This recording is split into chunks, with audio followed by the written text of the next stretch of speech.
Hi everyone, it's August the 5th today, and I would like to talk to you about something I saw on August the 4th, which was Ant-Man, the new Marvel superhero movie. Um, so, I wasn't planning on seeing this, really. It was just kind of like, it's like another superhero movie, whatever. Uh, Ant-Man's never been one of my favorites. Uh, you know, I guess you can tell who some of my favorites are.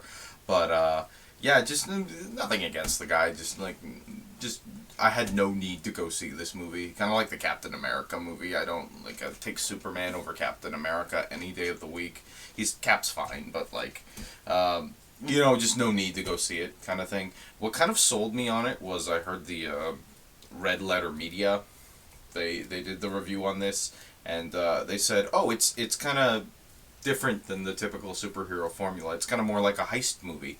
So I was like, "Oh, it's one of my favorite genres. I love Ocean's 11 and The Great Escape and stuff like that. And in television series, my favorite episodes sometimes are the heist, especially in Firefly. Doctor Who had a heist episode last season that was a lot of fun. So it's like, yeah, I'm behind that. I'm behind breaking into stealing the yellow Ant-Man suit, the yellow jacket, whatever. Yeah, that's cool. I could have used a little more of that. Like, they did some really neat heist stuff in the beginning and in the middle. Yeah, I could have done with a little more of that and a little less backstory, quite honestly. So, Hank Pym is played by, the first Ant-Man is played by Michael Douglas, and the whole thing is about how he was, during the Cold War, he was the Ant-Man and all this kind of stuff, and the company tried to take the technology away from him, and, there was worry about it falling into the wrong hands, which is obviously Hydra, and now he has to steal back his kind of protege at the company. His protege at the company had him ousted, and then developed his own more sinister version of the Ant-Man suit. So he has to get somebody into his old Ant-Man suit and become Ant-Man again, so he can go in and basically steal the evil suit and get it away from the evil bad guys. This movie is about as cookie cutter as you can get in terms of its plot. So Scott Lang is played by Paul Rudd, who's perfectly serviceable actor. Perfectly I'm not I don't really follow him or anything like that. But he's perfectly likable guy. He's good looking. He's likable. He's funny. Perfectly good in this role. And he's playing this ex-con who has a hard time getting a job, and because of his criminal record, and he can't and he has to pay child support so he can see his daughter, and it's all about his daughter, and it's like, stuff like that, like really really just basic simple. It kind of works, though. I gotta say, it kind of works. Like, it's really simple, but his motivations are clear. It's just like doing it for the daughter.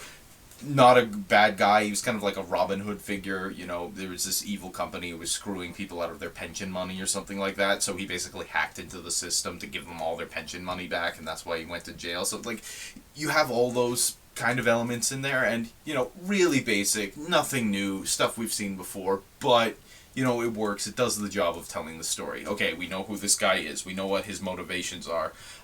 We know why Michael Douglas is kind of cool. He's, like, kind of puppeteering him at a certain point. He allows him to break into his house and steal the Ant-Man suit, so that he'll be forced to put it on, and he describes it kind of as a trial by fire. He shrinks him down at one point, and then he's just kind of got to, like, survive and get out of. He gets rearrested, basically, and he has to, like, get out of jail, using the Ant-Man suit, and there's fun sequences involving that. But yeah, like, it's like you get everybody's motivation. It's neat.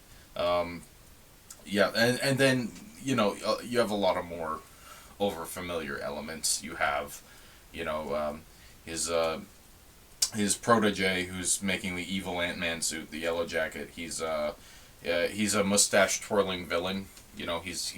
They're testing. They're having a hard time shrinking down living matter without it exploding. So he's testing it all on these, like, baby sheep.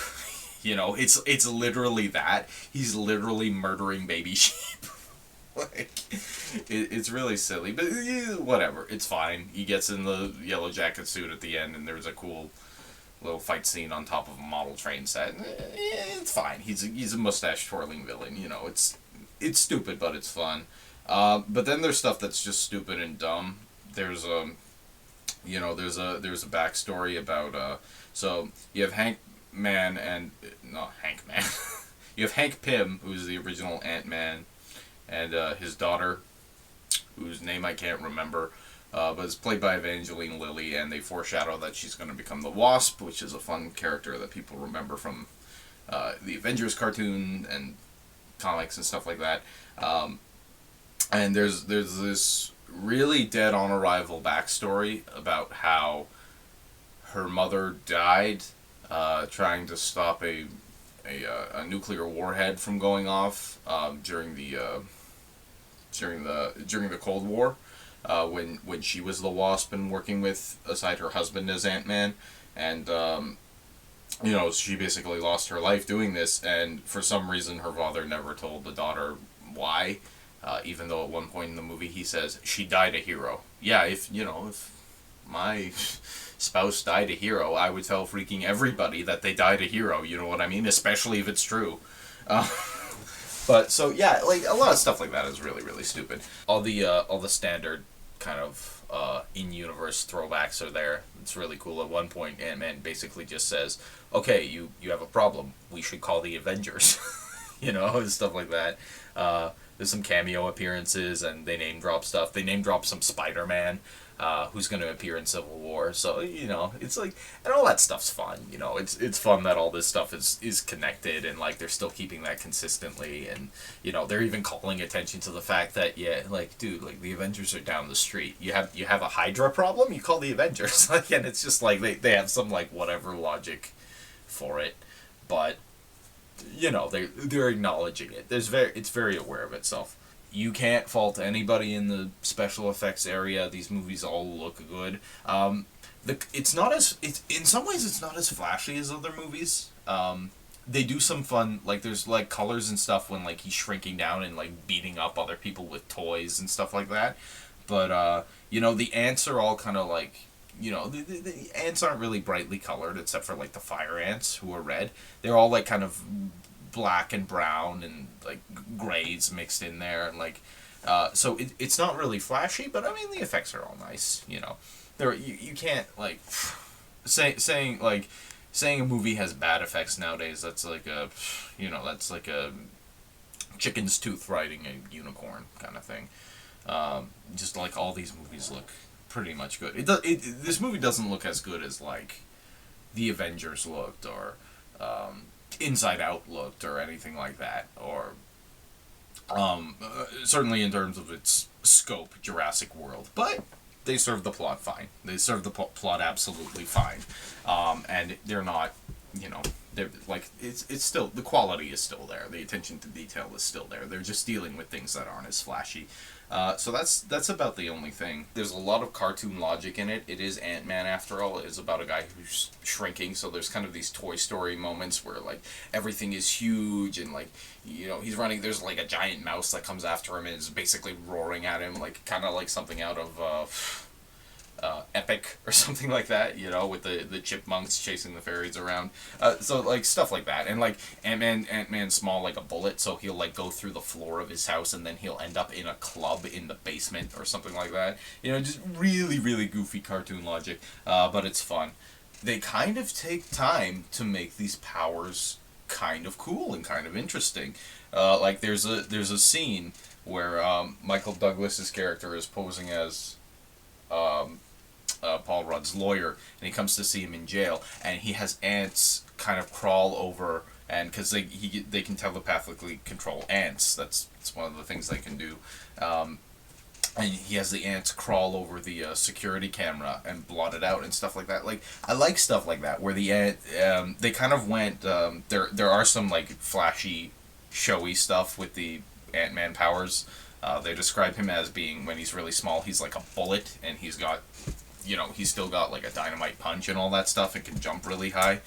But So that kind of stuff is flashy, but it's also like I like all the espionage stuff. I like all the like how he uses the fire ants to make a bridge, and he makes a raft, and he can basically like float down a sewer system or a water system riding on this raft of ants, and then make them make a bridge so he can climb out. They made him more kind of sneaky, this Ant-Man, so that's kind of cool. Like there are those flashy sequences where stuff is just blowing up and it's growing crazy, and they're making fun of themselves for that too. Like you'll see this big epic showdown taking place on top of this train set in this kid's bedroom.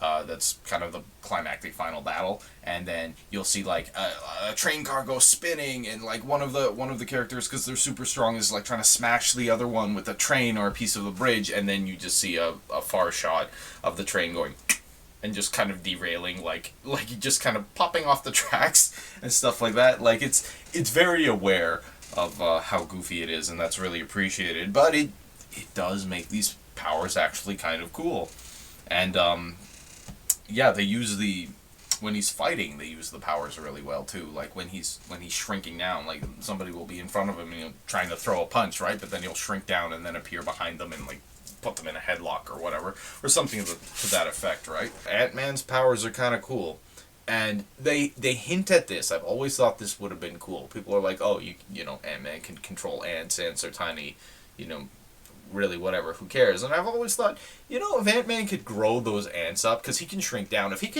could enlarge ants and have this like army of giant ants, Ant-Man would be like the coolest hero ever.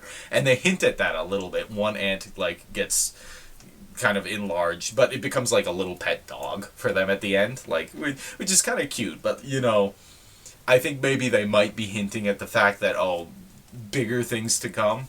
Maybe, like, that would be really cool. I'd really like to see Ant-Man with his army of giant ants, or, like, a bad guy with the equivalent power, like Scorpion Man or something, who has giant scorpions. This movie is way better than you think a movie called Ant-Man would be, or how it would play out. It rides that line. It's not too broad to the point where it's just goofy, and it passes that parabola point of being so dumb it's not fun anymore, but it doesn't take itself too seriously that it becomes silly for the same reason. Ant-Man must rise, or like there's none of that kind of crap. Yeah, and it's a funny movie. There's a lot of good jokes in it. There's a lot of funny moments. Yeah, it's a well written movie. It's a fun I want to say a fun middle movie, but it's a multi-million-dollar blockbuster. But it isn't like a huge scope, the movie. Ant-Man doesn't have a huge scope. It takes place in one kind of small location. They're all centered around this company headquarters, and then like a couple different characters' houses, and that's about it. It basically all takes place within the same city. You're not jet setting around the world or anything like that. It's a very localized story, and even more so because the set pieces are like a singular location, but they're just much bigger because Ant-Man is much smaller. And that's basically what it is. So it has that kind of small feel to it. It's kind of nice, It's kind of nice where, the main plan is not like there's some super secret, covert, Cold War era throwback conspiracy Hydra thing. No, it's Hydra basically at the end of the movie. Hydra just shows up in the room, and the mustache twirling villain just says, "Oh, this is Hydra. I'm gonna sell them the suit." And then he's just like, "Yeah, they've been doing some really interesting stuff. I'm gonna sell them the suit. They're paying me double for it." And it's like, yeah, okay, that's great. I love that. It's just like evil organization shows up. Yeah, I'm gonna sell you this technology. That's great. There's no secret evil conspiracy. It's just like, no, I'm bad, you're bad. I'm gonna sell you this, and we're gonna ruin people's lives, but I'm gonna make a lot of money. It's just, I like that. It's kind of charming in its own way. There's not some dumb plot twist. There's not some, Robert Redford. It doesn't have like some kind of magical face-changing mask or some kind of crap like that. Whatever was in Winter Soldier. Marvel keeps doing this where they keep taking properties that either not a lot of people are heard of or may have its core audience, but probably the broad public won't really care about. Like Ant-Man is kind of a figure in the popular mindset, kind of along the lines of, you know, the King of Atlantis, Aquaman, right? It's like, oh, you know, fish powers, blah blah blah, and then it's like, oh, ant powers, you know, and people are just like kind of poke fun at it. So they take stuff like that, and it's really like that, and like Guardians of the Galaxy and stuff people haven't heard of, and they make it kind of cool. Or in the case of Guardians of the Galaxy, you know, the best Marvel movie ever. You can debate me on that, but sorry, you're wrong. But yeah, so it's interesting that they're doing that, and it does show that they're taking risks, and they're keeping it consistent, where they're being really smart with their casting. That's what this franchise, that's what the cinematic universe has done basically since Iron Man 1, where you packed it full of, you know, Gwyneth Paltrow and Robert Downey Jr. and Jeff Bridges. You pack it full of all these A-listers, and it just makes the movie really, really good. You know, Michael Douglas is really good in this, and Evangeline Lilly is really good, and Paul Rudd is good, and then you have Michael Pena as his, like, kind of heist buddy guy who, like, comes and gets him out of jail. He's kind of the comic relief. He's really funny, actually. He's got a lot of funny sequences in it. Evangeline Lilly, Kate from Lost as the Wasp. I can get behind that. I can absolutely get behind that. She is like Kang in terms of like the movies she's being in. She's coming into this universe as Wasp, who's a pretty cool character, and like it's her playing the character, so that makes it pretty cool as well. And she did the same thing with Tauriel in the Hobbit movies. Like for people who have been having post Lost careers, like Kate, like you go Kate. Honestly, like I want to see you in more stuff. like that's fantastic. Michael Douglas steals the show for me. It's just. He's got that great speaking voice, and just everything is deliberate. He's playing this like curmudgeonly, like he's obviously bitter, but he's playing like this curmudgeonly billionaire scientist, and it's like if Tony Stark didn't have his way all the time, he didn't get his way all the time, and things went really, really bad for him. You know, early on in his career, and then he had to basically fight to get everything back. That kind of feels like what he is. So he's really crusty, but he's really funny as well. And yeah, it's just he's just got that great speaking voice, that great delivery. Like everything sounds super serious, and even when he's being wry about stuff, it's I don't know. It's a great performance. It's a show stealer for me, and that's next to other great performances. This movie turned out really well. You know, this movie turned out better than you would expect it to, and you know maybe that's part of why these movies work, because you know you don't necessarily expect too much from anything called Ant-Man out of the gate, so the bar's not that high, but then they fill the room full of creative people and talented actors, and obviously a very skilled writer, and I think that's really why it works. The care and attention to detail, and the effort was put into this thing, you know, and it would be very easy to make, you know, just kind of more schlock or whatever. So I haven't posted reviews in a while now, and it's not that I haven't been seeing movies, it's chiefly been due to the fact that I've been really, really busy. A play I wrote and directed just closed in Toronto. This past weekend, on Sunday, it closed. That was the final show. So I've been busy doing that for the last couple months, so understandably haven't had time for the reviews or anything like that, but you know, I hope to, yeah, you know, if whatever I see again, I hope to do shout outs about that. I haven't seen every summer blockbuster, but you know, I've taken a look at some of them. I saw Jurassic World, you know, which was fine. It was goofy, dumb fun, but it was fun nonetheless. And then Inside Out was the other big one, and this is my favorite movie of the year, and it probably will be for a considerable amount of time. But who knows? Shaun the Sheep comes out today, and it's Aardman, so who knows? It may blow it out of the water. I don't know. There's a very possible chance when it's two studios going up head to head. If it's Pixar and Aardman, you never know, man. You never know. They have they're kind of like Pixar with their track record. They have had nary a miss.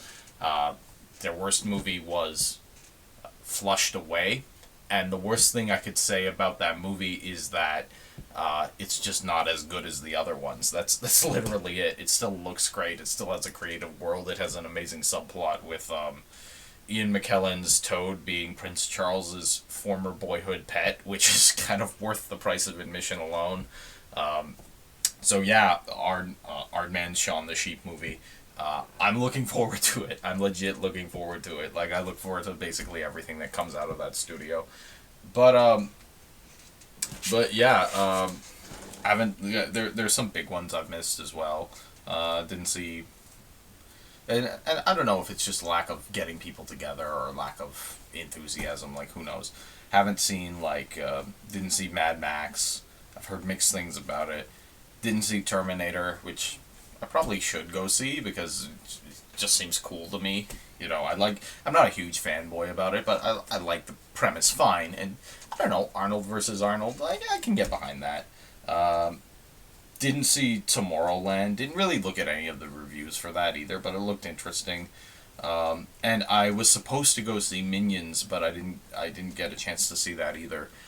So maybe I'll get around to seeing that. Because I do like that Despicable Me franchise. Even the sequel wasn't bad. It wasn't as good as the first one, but it definitely wasn't bad. And, who doesn't like Minions? I love the Minions. They're hilarious. But, so, we'll see if I get around to seeing that or what happens. I did do a review of Inside Out, but I just never got around to editing and posting it.